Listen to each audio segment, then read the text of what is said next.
ఆంధ్రప్రదేశ్ రాష్ట్ర ప్రజలకు మరియు శ్రీకాకుళం జిల్లా ప్రజలకు నూతన సంవత్సర మరియు సంక్రాంతి శుభాకాంక్షలు.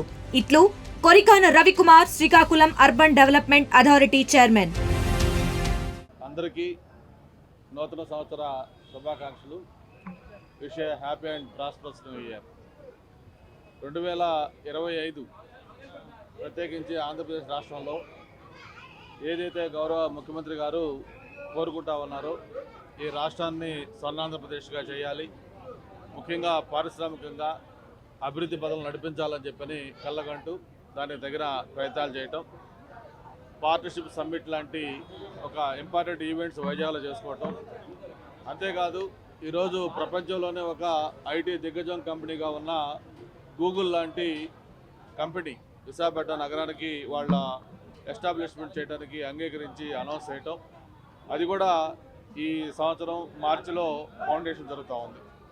దాంతోపాటు ఏదైతే ఈ రాష్ట్ర ప్రజలందరూ కూడా సుఖ సంతోషాలతో సౌఖ్యంగా ఉండాలని, ప్రత్యేకించి రైతాంగం, యువత, మహిళలు అందరూ కూడా మంచి భవిష్యత్తు ఉండాలని కోరుకుంటూ ఈరోజు రాష్ట్రంలో ఒక డబుల్ ఇంజిన్ సర్కార్ ఏదైతే మనం చెప్తా ఉన్నామో దాని యొక్క ఎఫెక్ట్ తోటి ఒక జెట్ స్పీడ్ తోటి ఈ రాష్ట్రం పరుగులు తీస్తూ ఉంది.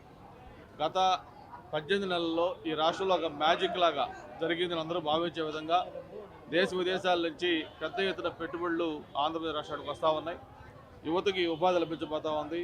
జీడిపి కూడా బ్రహ్మాండంగా గ్రోత్ కాబోతూ ఉంది. ఇంకా ఈ 2026లో మరిన్ని మంచి ఫలితాలు వచ్చే విధంగా ఈ రాష్ట్రం ముందుకెళ్లాలని కోరుకుంటూ, ప్రత్యేకించి మనందరం కూడా ఎంతో అభిమానించే ఈ సంపత్ వినాయక స్వామి మనందరికీ ఒక నమ్మకం, ఒక సెంటిమెంటు. ఆ స్వామి గారి దగ్గర ఈరోజు నూతన సంవత్సరంలో మొట్టమొదటిగా దర్శనం చేసుకొని కార్యక్రమాలు స్టార్ట్ చేసుకుంటున్నాం. ఆ స్వామి ఆశీస్సులు ఈ రాష్ట్రం పైన, ఈ రాష్ట్ర ప్రజలపైన, ప్రత్యేకించి అందరిపైన ఉండాలని మనస్ఫూర్తిగా కోరుకుంటా ఉన్నాం.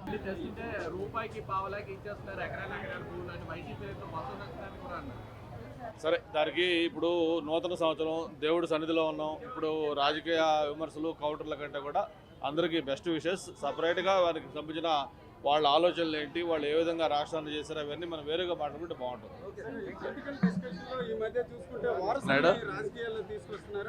ఈ ఏడాది రవితేజ ఇష్యూలో ఏమైనా మీ ఆలోచన ఏమైనా ఉందా? చాలా మంది వాళ్ళ కొడుకులు కావచ్చు, కుమార్తెలు తీసుకొస్తున్నారు.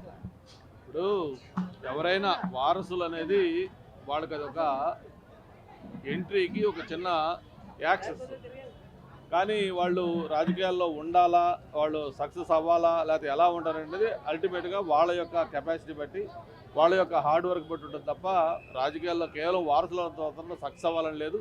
ఎందుకంటే వాళ్ళకి ఒక ఈజీ పలాని గంటా శ్రీనివాస్ గారు అబ్బాయి, లేకపోతే పలాని ఎక్స్ వాళ్ళ అబ్బాయి, పలాని ఎక్స్ వాళ్ళ అమ్మాయి అని ఒక ఎంట్రన్స్కి ఒక ఈజీ యాక్సెస్ వస్తుంది.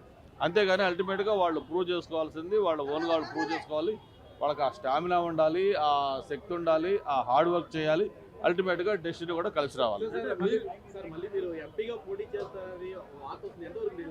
అటువంటిది కాదు. నిన్న ఏదైతే భరత్ అందరం కలిసి ఒక ప్రెస్ మీట్ పెట్టినప్పుడు ఎవరో మీలాంటి ఒక విలేకరు అడిగారు, ఎందుకు మీరు ఎమ్మెల్యేగా ఏమైనా వస్తారా అని చెప్పి భరత్ని అడిగితే అది చెప్పానప్పుడు, ఆయన ఎమ్మెల్యేగా రావడం నాకు కుదరదు, నేను అవసరమైతే రాజకీయాలు మానేస్తాను తప్ప ఎంపీకి చేయనని చెప్పాడు. ఆ విషయంలో ఒకవేళ ఏదైనా ఈక్వేషన్ ప్రకారం మళ్ళీ ఆయన ఎమ్మెల్యేగా రావాల్సి వస్తే అప్పుడు నేను ఎంపీకి వెళ్ళడానికి సిద్ధంగా ఉన్నా అని చెప్పాం. అంతే తప్ప ఎవరు ఏమి కూడా అటువంటి మార్పులు ఆలోచనలు లేవు. ఇది మాకంతా ఒక పార్టీ ఉంది, దానికి ఒక నాయకుడు ఉన్నాడు, నాయకుడు డిసైడ్ చేస్తారు. ఆయన డిసైడ్ చేసిన దాని ప్రకారం అందరూ నడుచుకుంటాం. డెఫినెట్గా రవితేజ కాదు, ఎవరైనా పాలిటిక్స్లోకి వస్తామని ఇంట్రెస్ట్ చూపిస్తే మా వంతు తిరిగి సపోర్ట్ గ్యారెంటీగా ఉంటుంది, ఎంకరేజ్ చేస్తాం.